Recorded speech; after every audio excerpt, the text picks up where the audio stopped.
Well, thank you so much for coming in back to Kern County and talking with us today about your next race. It always seems like you're running. It seems like whether it's the start of the new year for you, the start of the new term, you're always running for office just because of the nature of this district. What is it like this year? What's different from last time around? I mean, and that's the thing with Congress in general, at least the House of Representatives, every 2 years it seems like, yes, you're always campaigning. It never ends. Senators get a whole 6 years, and members only getting 2 years makes it feel like campaigning just never ends. But how's it feel this year? I mean, it feels like any other year. It's we're always working hard in the district from the day I get sworn in to the very end. We just continue to do everything we possibly can to represent the district to the best of our ability, assuming the very next day is our last. And another reason why it may be feeling the same as last time around is two of your opponents are the same from the last time, Chris Mathis and then also Rudy Salas. What changes for you, if anything, on the campaign trail? You know, not a whole lot changes for us. The goal is obviously just to continue to do our job, and we feel like doing a good job as representatives is the best campaign that you could possibly have. And so we continue to always do our outreach. I spend as much time in the district as I possibly can, getting to know as many people as I possibly can, talking about issues, learning about issues.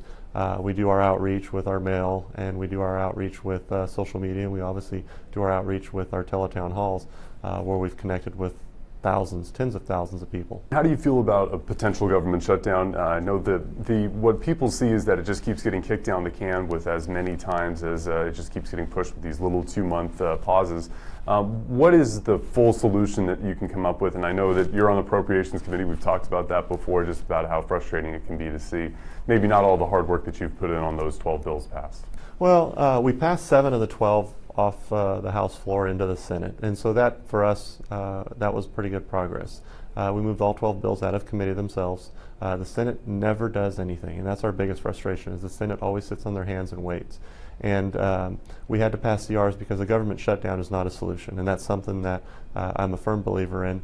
I mean, the idea that the discretionary spending, which is what we fight over, is a $1.5, $1.6 trillion package. We have a $2.6 trillion deficit issue that we're dealing with overall spending of the government, but you're not going to solve the $2.6 trillion problem with a $1.6 trillion bill, especially when 2/3 of that bill is what keeps us safe. That's your defense, it's your Homeland Security, Department of Justice, so that's your everything from your local FBI, local Homeland Security. And these are people that their job is to keep us safe, and the idea that we don't pay them, our local sailors in Lemoore, as some sort of hostage negotiation is just a bad idea. I know one of the biggest things for you is also water and water storage, especially in this district. Can you talk about your work that you've done over the last several years on trying to expand Shasta Dam and other ways to store water here in the state?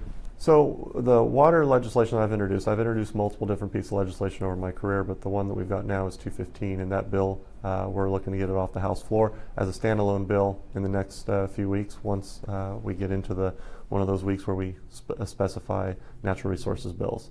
But I did move the bill off the House floor as part of the Energy and Water Appropriations bill. So of the 12 appropriations bills, Energy and Water is one of the bills, and it funds Department of Energy, Bureau of Reclamation, and others under that one umbrella.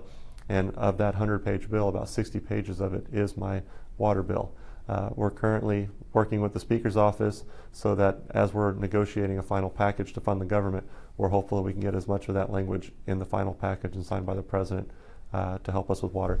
I mean, making sure that we have the resources. Obviously, you mentioned Shasta. That's a big deal for us here in the Valley. The most affordable project that we can build in California to expand water storage is Shasta. That should be on the table.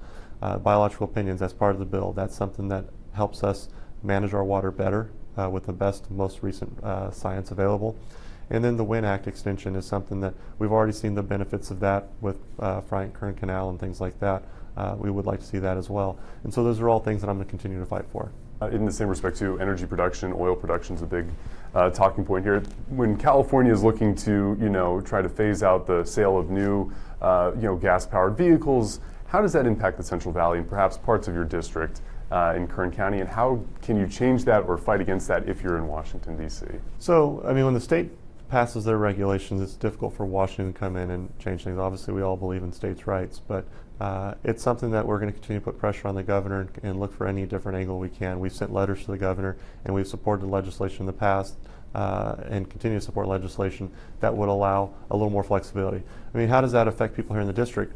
I represent one of the poorest districts in the country, and the idea that we're going to have all these different folks be able to go out and just buy brand new cars, especially some of the more expensive electric vehicles, it's difficult on these folks. And then electricity is expensive enough in California. We just saw another 13% rate increase.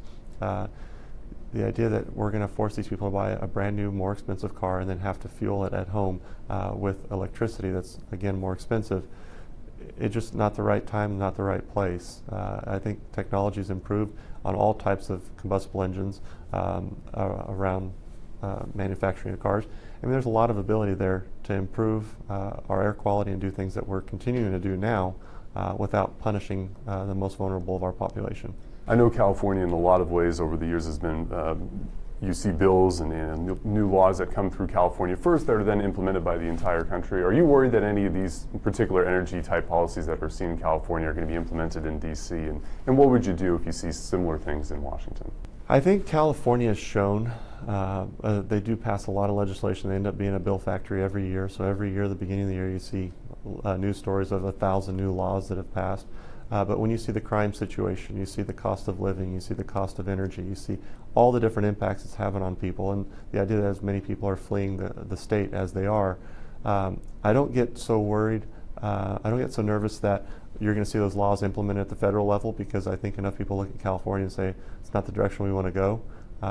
But I do worry the effects that the state of California has on people that I have the honor of representing. I mean, it's obviously made life a lot more difficult for them. I mean, it's education struggling, the crime situation, the homeless population. I mean, it seems like we're struggling on every front. Well, thank you so much for coming down here and spending some time with us today, and we appreciate it and hope to see you again soon. Anytime. Thanks for having me. Thanks.